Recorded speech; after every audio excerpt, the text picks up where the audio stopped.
Good afternoon. I'm Karen Gatzis-Anderson. And I'm Kimball Anderson, and we want to thank you all for participating in this wonderful annual event where we honor every year those frontline workers in the field of public interest law, those heroes that are doing such great work. I want to take just a moment to tell you about the brief history of the Anderson Public Interest Fellowship. It started about 17 years ago. I was the president of the Bar Foundation. Bob Glaves was a relatively new executive director, and Bob and I decided that the foundation should conduct a statewide survey of public interest lawyers, and I think there were a little over 200 at the time. And our survey confirmed our suspicions that there are many public interest lawyers out there who were doing great work, but really could not afford to stay in public interest law because they were burdened with very high school debt. Some of the lawyers surveyed had school debt that looked like mortgages.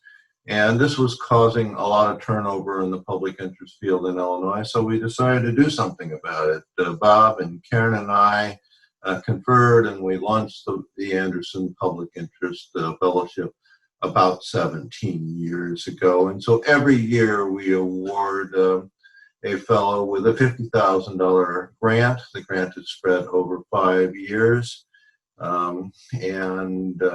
These individuals then are allowed to, are encouraged to stay in public interest law. The 17 award winners, or 16 to date, 17 today, have done fabulous work. Most of them are still in public interest law, and we are very, very proud of them. And we're very proud of this year's fellow. And to introduce this year's fellow, I turn it back to Karen.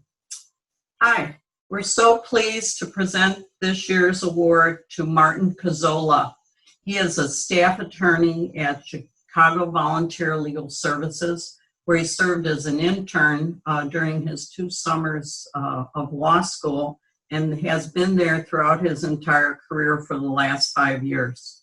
He has a long history of public service, including serving as an AmeriCorps Vista at Habitat for Humanity in rural New Jersey, in between undergraduate and law school. He was fortunate to land the job with CVLS upon graduation, and he initially worked on probate and foreclosure matters. But since 2017, he has served as CVLS's supervisor of their role in what's called the Illinois Armed Forces Legal Aid Network.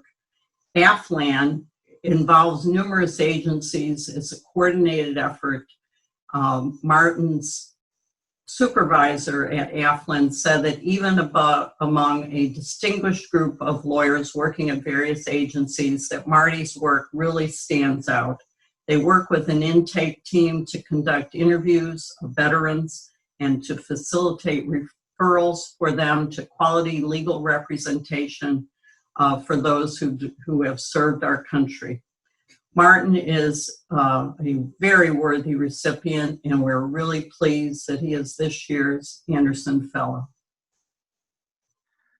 Late on a Friday night 4 months ago, my boss, CVLS Executive Director Meg Benson, forwarded our entire staff an email with a subject line that said simply, "Very important," in all caps. It was March 13th, and the email loosely confirmed what every attorney in Chicago already knew. Courthouses would close down due to the coronavirus outbreak and reopen at some undefined point in the future. In the 4 months since, everything about our world has transformed, from how we shop for groceries to how we celebrate birthdays, and the practice of law has been no exception. While my colleagues and I at CVLS could have looked at the partial shutdown of the country as an opportunity to get caught up on work or on sleep, we doubled down and began recruiting scores of new volunteers to conduct intake interviews and represent clients from the comfort of their home office. We did this because we know that the inequities that working class Chicagoans face each and every day didn't magically go away just because the court system was on pause.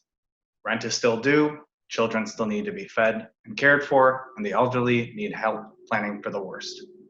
While CVLS's transition to fighting for justice remotely hasn't been without its fair share of growing pains, I'm so proud and constantly in awe of everything we have accomplished so far. To Meg and everyone else I am lucky enough to call a coworker in the best and worst of times, thank you.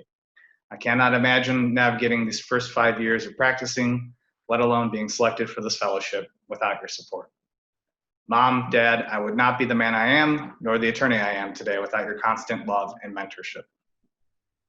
Every day I go to work, I think about how fortunate I am to be carrying forward a combined legacy of compassionate advocacy. And to Kimball and Karen Anderson, words cannot express how truly honored and humbled I am to have been selected for this fellowship.